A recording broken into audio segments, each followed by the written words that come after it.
call on my own. Always answer every prayer. I know you're forever there. You make me totally complete, yeah, yeah. You're the reason that I smile. You make me smile every day, everywhere. By my side, constantly. Make me high, make me high. That I smile. If you take the time and listen to what they have to say in point of view, you'll doubt all that he said. Yeah, he answered every prayer, and he'll always be there. God, you make me totally complete, yeah, yeah. You're the reason that I smile. You make me smile every day, everywhere. By my side, constantly. Make me high, make me high. That I smile.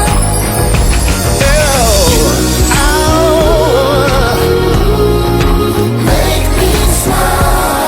You make me, you make me, you make me smile. And what you do makes me smile. You're the reason that I smile. God, you make me totally complete, yeah, yeah. You're the reason that I smile. Everywhere, by my side, constantly. Make me high. The reason that I smile. God, you make me totally complete, yeah. You make me totally complete. You're the reason that I smile. Yeah, yeah. Every day, everywhere, by my side, constantly. Make me high. The reason that I smile. Oh.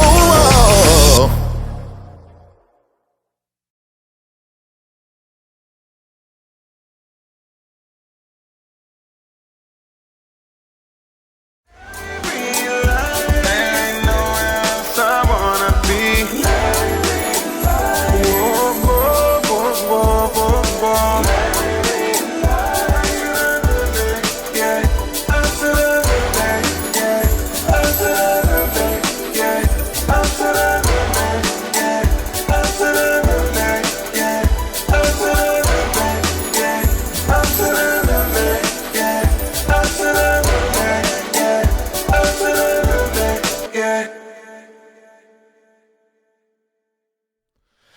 And welcome to Larry Live in the middle of the day. I know you're probably surprised, like, look, why are you on in the middle of the day? Well, normally you come on at night and late at night. This is a night entertainment talk and news show. But ladies and gentlemen, as you know, here on the Larry Live show, in the midst of us talking about what's going on in entertainment, pop culture, and even the black church and in the black community, the main thing that I have been like really on as of lately is domestic violence and also fatherlessness. Black fathers missing in action in the black community. But on today, I told you guys it's a full shame. Oh, wait a minute. Take a moment right now and share. Those of you that are watching on YouTube, I'm not live. This is actually a premiere on YouTube. But if you're watching me on Facebook and on Twitter and listening on radio, I am live and you can call in today. Because today we have a black father that has been an example in entertainment. Now, we saw with Gregory Allen Williams from Greenlee, his 11 kids. Now his kids are speaking out. We're about to have an interview with one of his kids. And we also saw, as it relates to Brian McKnight and his two children. Now, we still don't know what to believe with that because Brian McKnight saying one thing, they saying another thing. They ain't even having the same conversation. I don't know what's up with that. And it's very possible we could be talking to one of them soon as well. But I wanted to hear from a black father in entertainment. And you already know how, as it relates to these preachers, done got up on my last skin, these mega pastors here in Atlanta that ain't naming and claiming the cheering. They're naming and claiming houses and cars and your money, my money, but they ain't naming and claiming these black sons They ain't even doing what did he be doing? But I'm so glad we were able to track down at least one black father right here in the city of Atlanta that is doing it well and actually has worked with one of our favorite pastors here in Atlanta, Pastor Jamal Harrison Bryant, and that is none other than Scrappy Deleon, and he's already on the line on hold. So this is what I want you to do. I want you to share right now, even if you're going to be watching the replay or listening to this radio broadcast later. I want you to right now go ahead and share it so that everybody can see it. We can hear from him, where he has brought himself from, who he is now, and what he's doing as it relates, or has done as it relates to his children. Right after this break, when we come back, Scrappy Deleon will be on the line. What is it? Do you see how this boy moving so darn slow, screwing up my show? You should have moved faster, nigga. All right.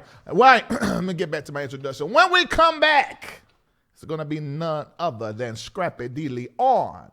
And he's probably going to be schooling some of y'all lazy, no good, raggedy fathers that are listening and watching here to this here live. All right, be right back. Peace. Are you in need of direction for a decision you have to make? Maybe you're curious about the future. If that's you, the founders of Zoe Ministries and the Company of Prophets are offering you free prophecy. Call 888-831-0434. Don't wait. Call 888-831-0434. Do it today.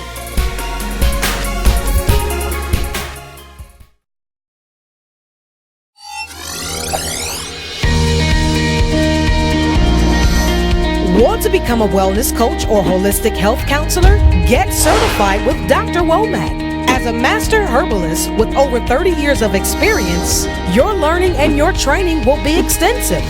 Go to bishopwomack.com, click services, and go to the wellness portal and begin healing yourself and others today. Holistic doctor and educator Shema Womack can help you discover how to eat your way to healing, get out of debt, improve your well-being, and live the prosperous life. Join him weekly on Wellness Wednesdays on a live conference call for teaching and a free question and answer session. Wellness Wednesdays with the prophetic physician. Join by dialing 888-601-9625. That's 888-601-9625. All right, we are back. Welcome back to LarryReidLive. Now, y'all know I always mess everybody's name up. I combined all of the love and hip-hop black men in my head in Atlanta and came up with Scrappy Deleon, but we know that it is Scapp Deleon, and he is on the line, so we are about to get started right now with this interview on today. All right, on the line is Scapp Deleon. What's going on, sir? What's going on, Mr. Larry? How you doing? I can't complain, man. Thank you so much for taking this opportunity to talk to us and black fathers. Let me say this, man, you have really been an example on the show. One of the things that everybody did in entertainment media was give Mona Scott a hard time when it came to her quote-unquote ratchet show. But you guys are really showing us how to stand up and be some real fathers. Exactly. I mean, you know, with that right there, I didn't feel like it was nothing more important than me showing that. You know what I'm saying? Because, you know, nowadays there's such a negative connotation with black men and being fathers, especially those who go to prison or come home from prison. So, you know, I wanted them to let that be my main focus, and because that was my main focus when I came home. Okay, yeah, the women. Okay, yeah, my businesses. But first and foremost, let me get right with those who I was wrong for leaving, my children. You understand? Wow. Okay, you were wrong for leaving. That was your the main children. thing.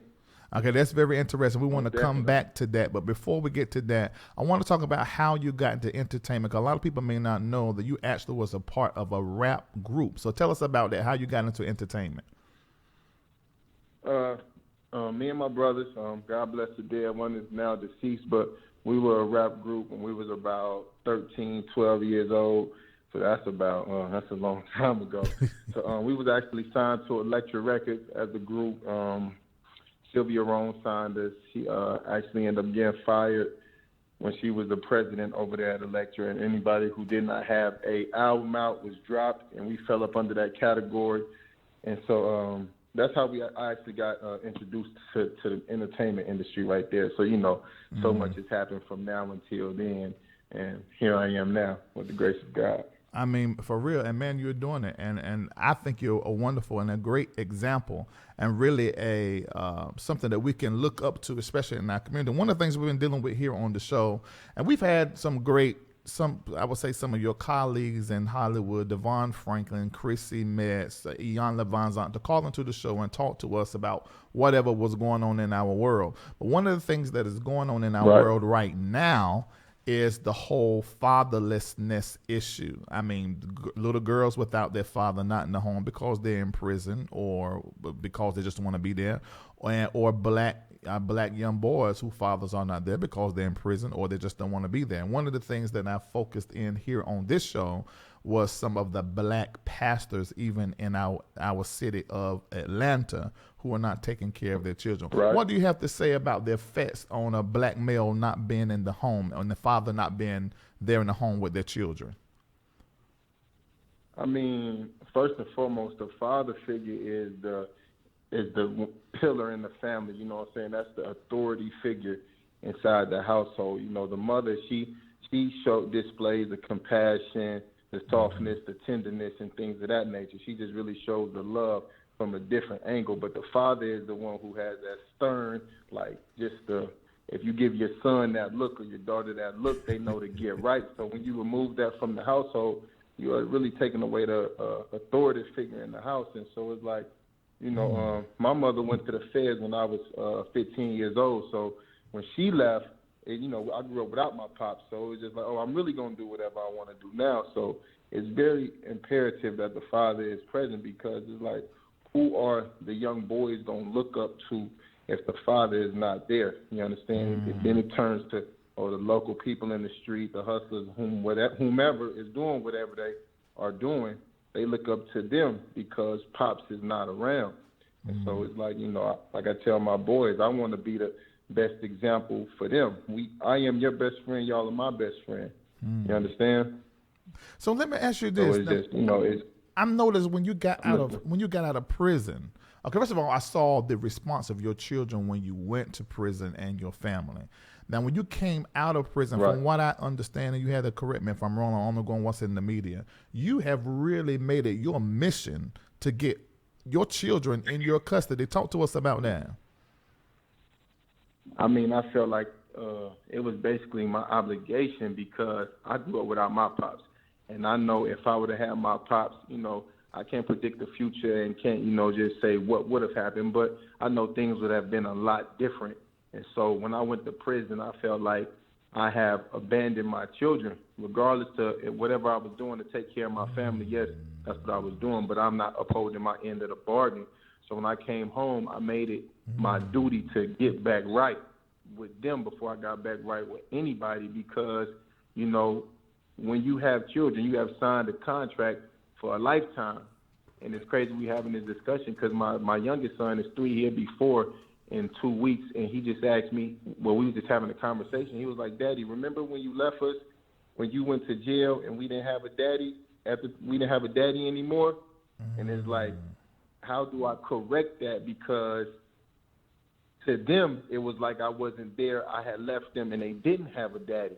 You understand? So like when I came home, I was just like, I can't leave my children. I can't make them feel abandoned. I have to be there every step of the way, because they need me in their rearing, in their upbringing. Okay, you're saying a word over and over that we saw show up as relates to Brian McKnight's 2 children. He even mentioned the word in his video. I've heard the same word over and over from the sons of these pastors here in Atlanta who they don't have any relationship with their father, and some not even being claimed, is this word abandon. You said, I don't even know if you realize what you just said, but what you just said is, my money was, this is what I heard you say, you correct me if I'm wrong. My money was doing what it needed to do as relates to my children, but I wasn't upholding my end of the bargain and being there. So I made it my mission when I got out of prison to make sure I'm there in my child's life. Is that what you're saying to us? I didn't say money, but what you saying that, like, people fail to realize sometimes, people always think it's money, money, money, money, money. But money just, take care of financial things, which are very important. But the presence of a father is much more stronger and effective than money. Come on. You understand? So even though Scrap. Even though I was taking care of my kids, from prison, making sure that their daycare was taken care of, clothes and all of those type of things, I still wasn't present. So yes, they were abandoned, and it's a very strong word, and I hate to use it, but the truth is the truth. I wasn't present for them. I wasn't there for them. You understand? Good God. Well, see, this is the thing. This is the reason why I wanted to find someone in entertainment who would black entertainment who's not in the church to really speak about this. Although I know you're a man of faith, but who are not like preaching. Because with Scrap, what I've been dealing with here on the show is actually pastors. I talk to their baby mamas. I talk to some of their sons, and they won't even claim their child, won't give them legitimacy, won't own up to the fact that they have the baby. And even the wife helps hide it. And the children are spazzing out. There's one particular child, I can say his name since his mom said his name online, Christian, who is 7 years old, who's actually crying and screaming at school. And the mom had to go out there. The principal saying, he's saying, my daddy don't want me. My daddy don't want me. You say your child at 3 years old said, Daddy, you remember when you were gone and we didn't have a child? Didn't have a father because you were just gone for a little while. What are your thoughts on a man of the cloth, a pastor that will not be present in their son's life? I mean, the title or their job description doesn't really mean too much to me, but any man that has basically the will to lay down with a woman, get the woman pregnant, and then not claim the child and not be present, I don't respect it, and that's cowardice to me, because it's like, how can you do what it takes to have a child but not do what it takes to raise a child? And so it's like, I really can't make no excuse for a pastor, a rapper, or a basketball player. If you're not taking care of your kids, you're not being a man. You understand? Be a man is someone who takes care of his family, takes care of his responsibilities. He keeps his word. He takes care of his debt. So, but if you're doing everything but you're not taking care of your children, you are not a man. You're not a man. I don't care if you got 10 over here. If you have 5 over here, you're taking care of these 5. Then you have these 2 over here, but you're not taking care of them. That makes your manhood null and void, because there's no reason you shouldn't be taking care of your children. Manhood null and void. Those of you that are actually patrons of Larry Live, go to Patreon. You go LarryReidLive.com, click Patreon. In there, we are revealing the names of these pastors that are doing this, and their wives are also in the bed with them doing this. Now, let's get to the prison thing, because I want to know, when did you get a heart for prison reform? Was it because you got locked up, or somebody else in your family got locked up? When did this really get in your heart? I mean, I've always had a soft spot for people who been incarcerated. My mother went to prison. My older brother went to prison. So many loved ones around me have been to prison. So I've been a victim of it on both sides. And then when I went to prison and came home, I felt like it was another duty of mine to get involved in prison reform, not only because I just left there, but because of my platform. And I know my reach was a lot wider due to the, like I say, my platform. So it's like, okay, if I have a voice and I could speak for those who don't have a voice or who can't be heard, then, sometimes God places us and puts us in certain positions, and we don't even know what he's doing for us at the time. It's just, when you're living in your purpose, it just happens so naturally. So that's why I really got involved, just because I want to speak for the people who don't have a voice and who can't be heard. And, sometimes it's not always about $1. I'd rather make a difference before I make $1. So, I just want to, give back and help out in any capacity that I can.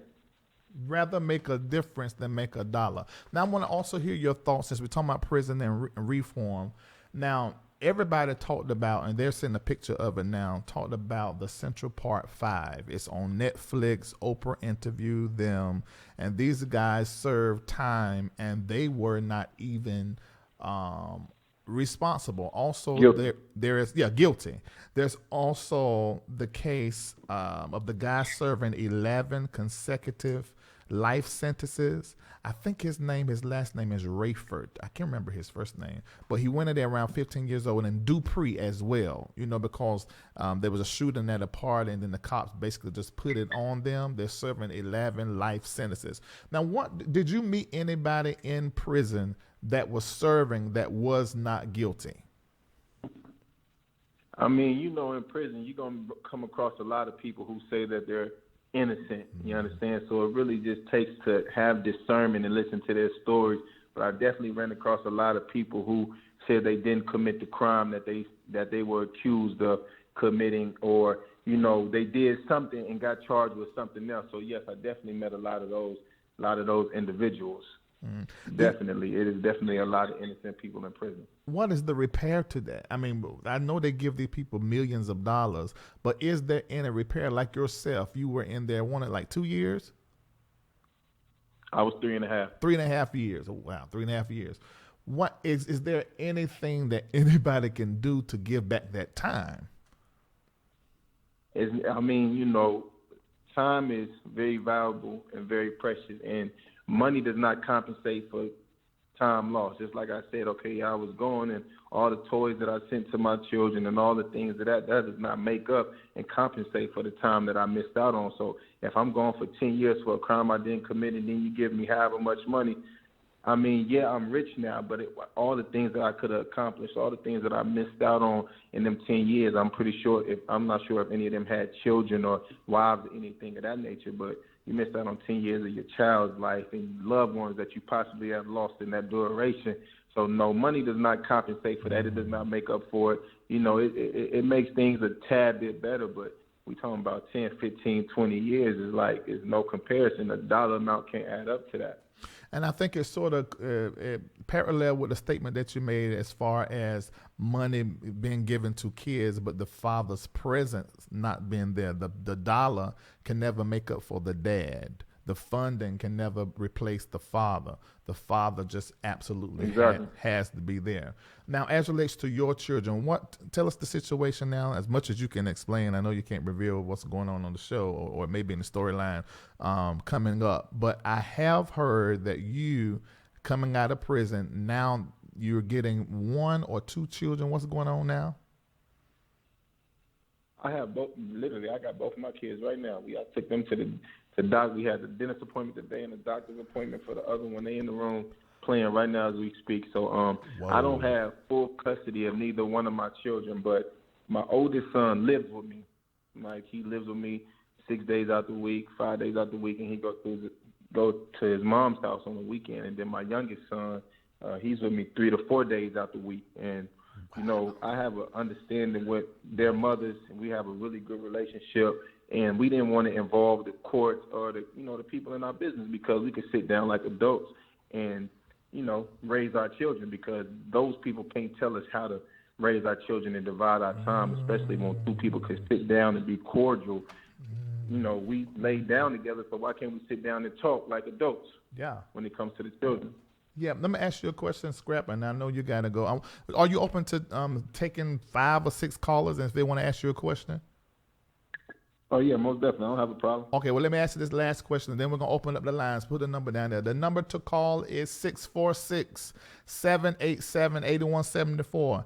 I know you guys are at work, sneaking in the bathroom, listening to this interview. No, you're supposed to be working, and you listening up here with this interview. But you go on there to that stall and make sure you go in there and make sure there ain't no white person around. You know they're going to call and tell the boss. Go over there in that corner in the stall somewhere and go to the car. You probably need to go to the car and call 646-787-8174 so you can call in here and ask Scapp Deleon a question. So let me ask my last question. I want to know, seeing a lot of things that I'm hearing when it comes to these black fathers, I'm really stuck on these pastors thing that will not take care of their children, won't show up in their child life, and hiding these children, paying off people, even their board and the other preachers, and that thing worried me to death. But one thing I saw in their life is that their relationship with their father was really, really bad. I have a best friend who his relationship with his father wasn't that bad, but it really made him a better father. So I want to know from you, how was your relationship with your father?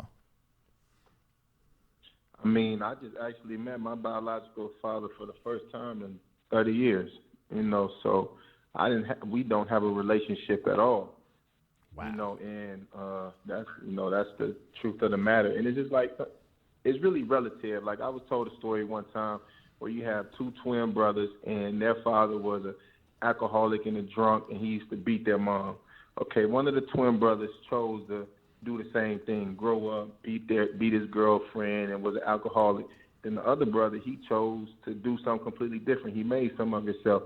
And when both of them was asked what made them and turned them into who they are, they both said they seen their father do it. You understand? So it's like really based on choices. If you want to be a change, you going to do that because that's what you want to do.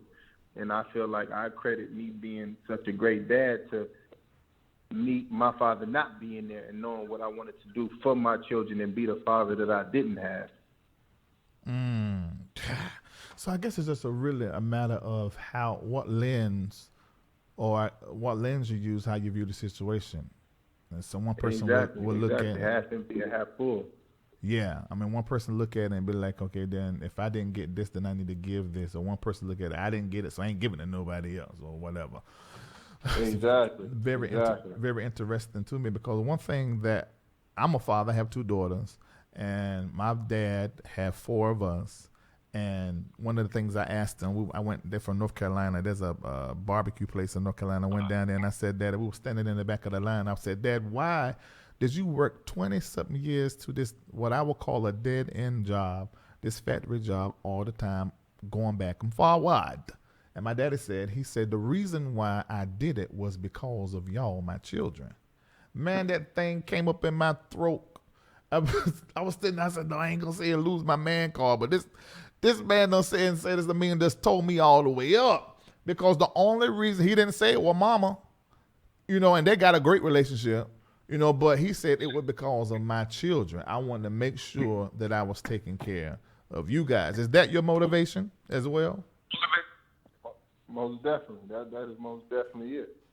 To take care of my kids and be here, be present for them. Yeah, to be present for them. Wow. I don't know, there's something going on when I call in situation, and the only call that we can even click on is yours. So I'm sorry to all of you that are in queue that want to talk to Scrap, but for some reason this thing ain't even doing right. Maybe next time we have him here in the studio in Buckhead, we can call in and talk to him. Scrap, I want to say thank you so much for many things. But the first thing is for taking this interview. The second thing is for being an example of a black father in entertainment that is taking care of their children. Although I know there may be sometimes some drama when it comes to, just co-parenting and things of that nature, but you have put the kids first, and your baby mamas have put the kids first, and that is to be applauded. Oh, I forgot to ask you this. How did you get into the prison reform thing with Jamal Harrison Brown? Because y'all let all them folk go. How did it happen? How did that come about? Actually, my publicist was a good friend of his assistant. Got it. When I came home, I sat down and told her, like, these are the things that I want to do. And then she was like, well, we just got a new pastor at New Birth Church, and his name is such and such. I'm going to reach out to him. And so me and him sat down, and he was just in the beginning stages of putting together the plan. And so I told him I wanted to be completely hands-on from top to bottom, because Mr. Bryant, he's barely, what's the word, lack of a better term, he doesn't know much about the prison system and things of that nature. So even when it came to bailing people out and bonding and how much it is and how we going to choose and all that, he didn't know.